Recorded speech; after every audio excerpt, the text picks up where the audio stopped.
Guys এখন আমরা যাবো আরামবাগাটায়। এখন কেবল স্নান করলাম আমি, ওখানে গিয়ে আবার স্নান করতে হবে। এখন মাথায় বেরুনি করে দেবে মা বা মাসি কেউ একটা। আর এখন আরামবাগাটায় যাই, চলো জল নিয়ে আসবো, দেখা যাক কি কি হয় বাইরে থেকে বলতে।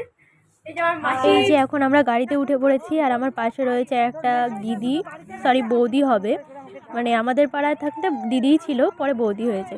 আর এই যে এখন মাসি, আর এই যে ওনার ওই যে ওনার মেয়েটা আর আমার মা, সবাই আমরা গাড়ি করে যাচ্ছিলাম মজা করতে করতে। আর এই দেখো এখানে দেখতেই পাচ্ছ আমার মা ভোলা বাবা পারকারেগা করতে করতে আসছে। তারপরে এই যে আমি এখন দাঁড়িয়ে রয়েছি, এই যে লস্যিটা দেখতে পাচ্ছ, এই লস্যিটা ওখানে গিয়ে কারা কারা খাও অবশ্যই কমেন্ট করে বলবে কিন্তু। আমি যখন এই ভিডিওটা করছি দেখো মেয়েটা কীরকমভাবে তাকিয়ে গেল। তো এই যে আরামঘাটা দেখতে পাচ্ছ, এখানে তোমরা কারা কারা আসো অবশ্যই কমেন্ট করে জানাবে, ঠিক আছে। আর এই দেখো এখানে অনেক পুরনো ঠাকুর এখানে রেখে যায় অনেকেই। আর এই দেখো পুজোর লাইন দেখো, এইখান থেকে অত অবধি লাইন, তো বিশাল বড় লাইন। এই যে একটা মন্দির দেখতে পাচ্ছ, এই মন্দিরে সব পুজো হবে, সব এখান থেকে জল তুলবে, জল তুলে শিবের মাথায় ঢালবে যাদের এখানের বাড়ি। আর আমাদের বাড়িতে যেহেতু তত্ত্বফুলিয়া, তো তার জন্য আমাদের জল নিয়ে অতটা হেঁটে যেতে হবে, যাদের বাড়ি কাছে তাদের আরও কাছে ঢালে। এই যে এখন আমি স্নান করতে যাচ্ছি, তো এখানে দেখতে পাচ্ছ সবাই, এখানে যত লোক যাচ্ছে সবাই এখানে সবাই স্নান করবে, তো দেখতেই পাচ্ছ। আর আমি ওই যে বলছিলাম ভিডিও করে দিচ্ছিল একজন, তো তারপরে দেখতেই পাচ্ছ ওই সামনে যাচ্ছি।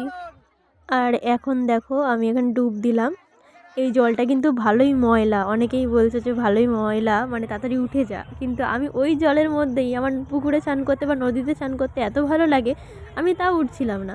তারপরে মা অনেকবার বলে বলে উঠালো, তারপরে উঠলাম। আর চুলের অবস্থা দেখতে পাচ্ছ। আর দেখছো মেন মন্দিরের ঘন্টা আমি অনেক দিন ধরে বাজানোর চেষ্টা করেছি, বাজিয়েছি মাঝে মাঝে, এইবারটা ভালো করে বাজাতেই পারিনি। তো এখানে নমস্কার করলাম, এবার এখন আমরা হাঁটবো, তো চলো যাওয়া যাক। তো এখানে তোমরা কারা কারা আসো বলো কিন্তু, আর কারা কারা আগের বার গিয়েছিলে বলবে। আমরা তো এখানে প্রত্যেকবারই যাই। দেখো এখানটায় সবাই কত মজা করছে, বাড়ি গিয়ে পুরো পা ব্যথা হয়ে যায়। আর এই যে আমার ঘর, এবার আমরা এখান থেকে হাঁটা শুরু করব। আমার মাসি টাসিরা ওরা টোটো গাড়ি করে যাচ্ছে, আর আমার অনেক বান্ধবী ঠান্ধবীরা সবাই হেঁটেই যায়। তো এই যে এখন আমি আমাদের অনেকটা বাড়ির কাছাকাছি চলে এসেছি, এখন হাঁটে হেঁটে যাচ্ছি। তো এই যে আমাদের পঞ্চমতলা, আমি আর ডায়মন্ড ক্লাবের মাঠে আর গেলাম না, আমাদের পঞ্চমতলাতে আমরা জল ঢাললাম। তো আমি এই যে জল ঢালছি, আর এই সময় হেভি সুন্দর একটা গান বাজছে, তোমরা শোনো। গানটা কিন্তু আমি চালাইনি, কিন্তু গানটা সেই ছিল, গানটা শুনতে থাকো তোমরা।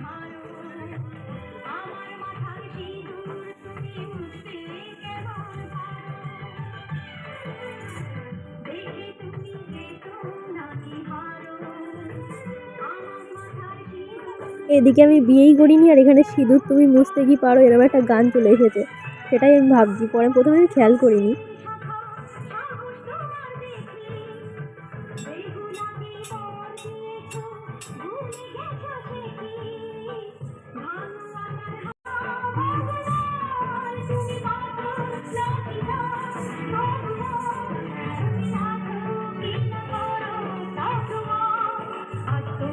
গানটা কিন্তু সেই বাজছিল, আমিও ভাবছিলাম যে, আমি তখন খেয়াল করিনি, পরে দেখলাম। আর এই যে পাশের এই ছেলেটা রয়েছে, অনেকে ভাববে তোমরা ছেলেটা হয়তো আমার সাথে গেছে, কারণ মনে হচ্ছে যে আমরা একসাথেই দিচ্ছি, কিন্তু আদৌ আমি ছেলেটাকে চিনি না। তো মানে আর গানটাও সেই চলছিল, তো কেউ আবার খারাপ ভেবো না যে ছেলেটা আমার সাথে ছিল, আদৌ আমি ওকে চিনি না। তো পুজোটা হয়ে গেল কমপ্লিট। তো আজ এই পর্যন্তই, ভালো লাগলে লাইক সাবস্ক্রাইব করে দিও এবং ফলো করে দিও ফেসবুক থেকে দেখলে। কেমন লাগলো ভিডিওটা বলো।